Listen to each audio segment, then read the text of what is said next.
Official now, the local government elections will take place on the 1st of November. Meanwhile, the Democratic Alliance has approached the Court to nullify the IEC's decision to reopen registration processes for ward councillor candidates. Let's get some reaction from the DA's Shadow Minister for Corporate Governance, Cilliers Brink, on these developments. Cilliers, thank you so much. Good afternoon to you. First of all, let me get your comment on the date, the 1st of November. Thanks, Tony. We welcome the announcement of the election date. Of course, the DA fought very hard for South Africans to have a right to vote according to the constitutional timeframe. We went to the Constitutional Court, and the Minister has now announced a date within that framework. So we are eager to participate in this election, to give communities a chance to vote for change, and we are ready. We've been prepared. I think, unlike many other parties who just took it as a given that the elections wouldn't take place this year, we are ready. Today, John Steenhuisen introduced or unveiled our election message and poster in Durban, which is the DA gets things done. So, Tony, we are ready and we look forward to the contest.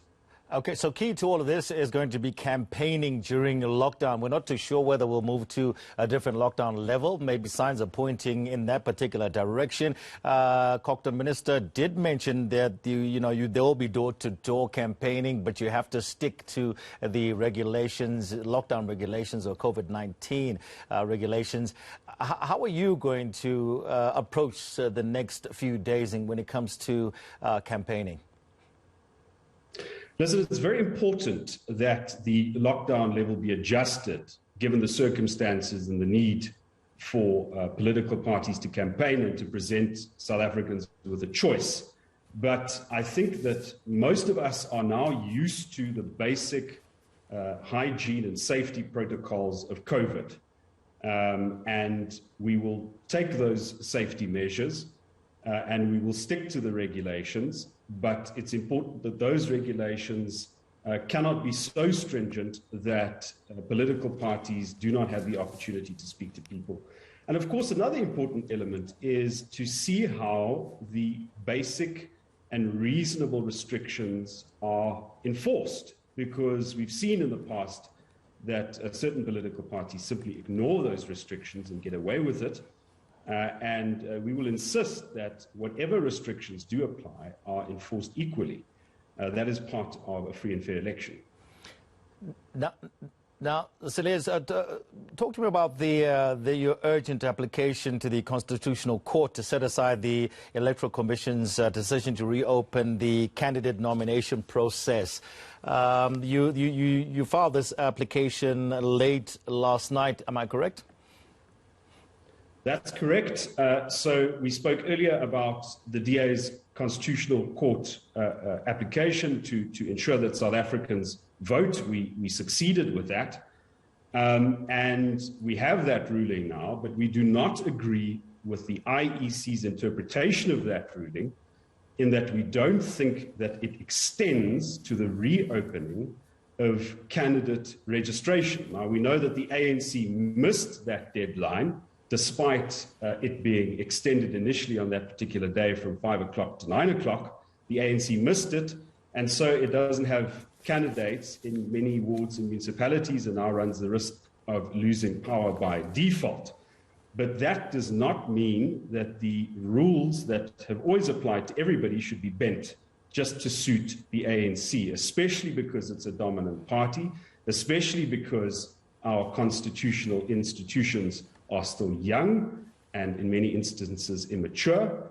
And so our interpretation of the Constitutional Court ruling is a narrow one, in the sense that it does not allow for parties to achieve what they didn't achieve according to the original timeline. And I think there is enough doubt in general about that point for us to justify going to court to get a clear answer from the Constitutional Court, either an order or the release of the actual judgment of the Constitutional Court, which might clarify the point. So you were saying the IEC was favouring the ANC, but ANC Deputy Secretary General Jessie Duarte denied this on Tuesday. She was saying we reject the accusation that the ANC tried to influence the IEC or the Constitutional Court in any way. We did not, and we cannot. What's your say? So anybody who has watched the Zondo Commission understands that the risks to our constitutional institutions, including the IEC, is significant. The ANC is a hegemonic party. It sees itself as a hegemonic party. It wants to control all levers of power, in its own words, and we've seen how they have done it. So the risk is there. It's significant. We have to have a conversation about it. But also let's look at the history of this, Tony, and I think you've discussed this before, that in a prior election, the NFP, an entire political party, was disqualified from participating in an election because they did not meet the constitutional deadline for submitting their candidates. The same happened to the IFP in certain places. So if that is the set of rules that apply to opposition parties, it should certainly be the set of rules that apply to the governing party.